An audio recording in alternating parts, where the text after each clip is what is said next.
या आज आपण कढीपत्ता चटणी बनवणार आहोत। तत्पूर्वी 1 चमचा कढईमध्ये तेल टाकलेले आहे। ते तापूपर्यंत आपण चटणीसाठी काय काय घेणार आहोत हे पदार्थ आपण बघूया।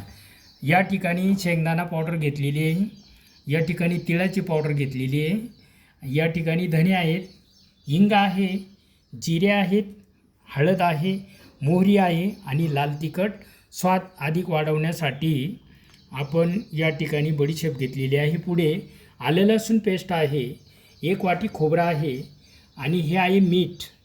कढीपत्ता चटणीसाठी कढीपत्ता आपण स्वच्छ धुवून घेतलेला आहे। प्रथमतः आपण कढईमध्ये मोहरी टाकूया।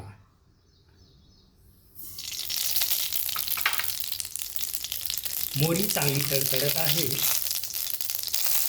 मोहरीमध्ये अधिक स्वाद वाढण्यासाठी चिमूटभर आपण यात हिंग पावडर टाकत आहोत। जे पदार्थ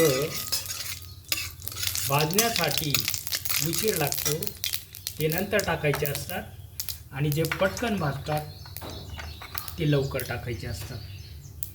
आता मोहरी चांगली तडतडलेली आहे। या ठिकाणी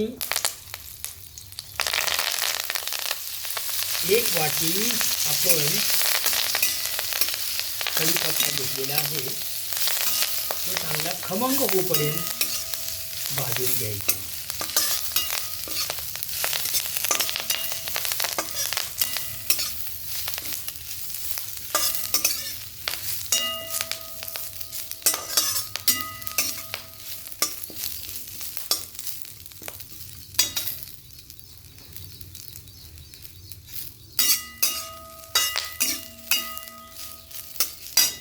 गॅस थोडा वाढवूया, तेलाला ताव कमी आहे।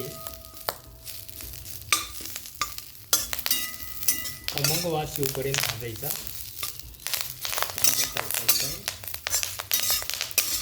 ओलापणा अजिबात नाही त्यात, कारण की धुवून पुसून घेतलेला कढीपत्ता आहे। आता आपण बाजूला काढून घेऊया।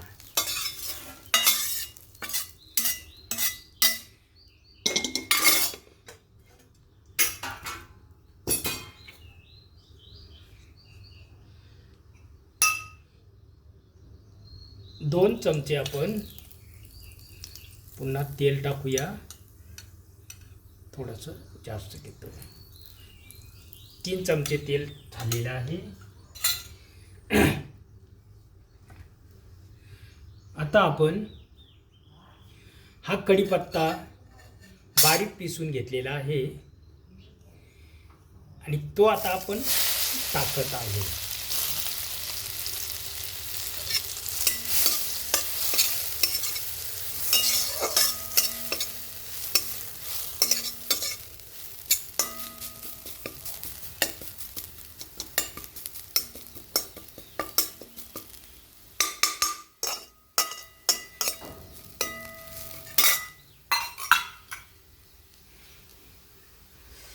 ही 1 वाटी खोबरं, जो पदार्थ भाजायला जास्त वेळ लागतो ते प्रथम टाकून घ्यायचं आपण।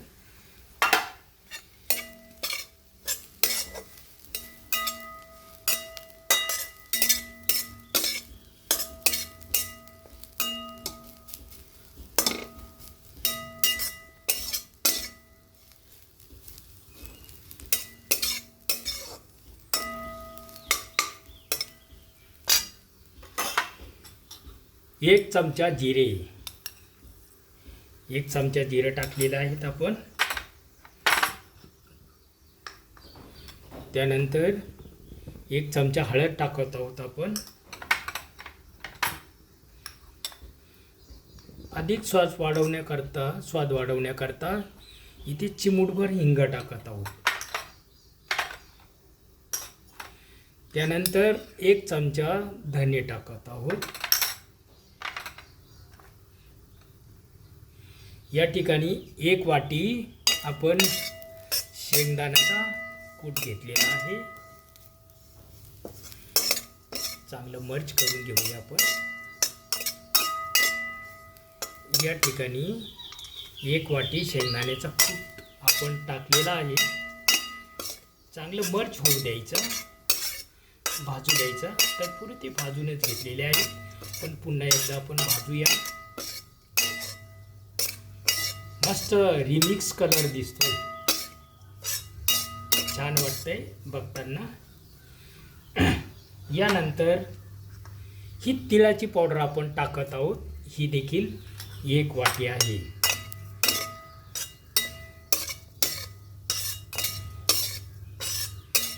ज्यांना शेंगदाणे पावडर नको आहे ते नाही टाकलं तरी चालेल, किंवा ज्यांना तिळाची पावडर नको आहे नाही टाकली तरी चालेल. स्वादामध्ये एवढासा काही फरक पडणार नाही. आता या ठिकाणी चांगला खमंग वास येत आहे. यात आपण अधिक स्वाद वाढण्यासाठी 2 चमचे छोटेसे बडीशेप टाकलेले आहे.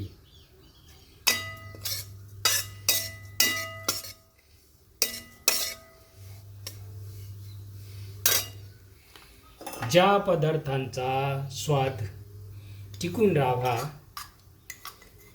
त्याकरता ते पदार्थ उशिरा टाकायचे असतात, म्हणून आपण बडीशेप शेवटी टाकलेली आहे. आलं लसूण पेस्ट कुठल्याही चटणीमध्ये स्वाद वाढवण्यास मदत करते, म्हणून आपण शेवटी या ठिकाणी आलं लसूण पेस्ट टाकत आहोत. टाकून झालेले आहे. चांगली खमंग भाजू द्यायचं आलं लसूण पेस्ट. यात मर्च होऊन द्यायचं. आपलं मीठ टाकायचं राहिलेले आहे. मिठाचा गुणधर्म असा आहे की तुम्ही सुरुवातीला जर मीठ टाकलं तर पदार्थ भरकन जळण्याची भीती जास्त असते, की ते तापमान वाढवतात मीठ. आता ह्या ठिकाणी आपल्याला लाल तिखट टाकायचं आहे. खरं तर ही जर चटणी असती तर आपण ती सुरुवातीला टाकली असती, परंतु पदार्थ भाजत असताना आपण जर चटणी आधी टाकली तर पदार्थ तयार होईपर्यंत आपल्याला फार ठसका येणार. म्हणून पदार्थ अर्ध्यावर भाजत आल्यास हिरवी चटणी टाकावी. आता या ठिकाणी आपण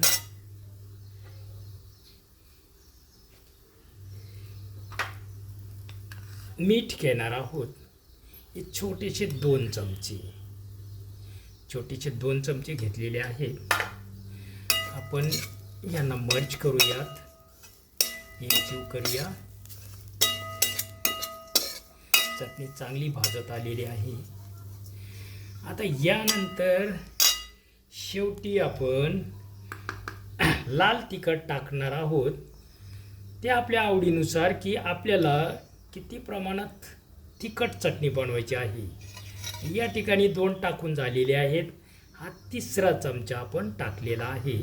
थोडंसं कमी होतं, मला मी पुन्हा वाढवतोय. तर 3 चमचे आपण लाल तिखट टाकलेला आहे. आणि या ठिकाणी चटणी पूर्णतः तयार झालेली आहे.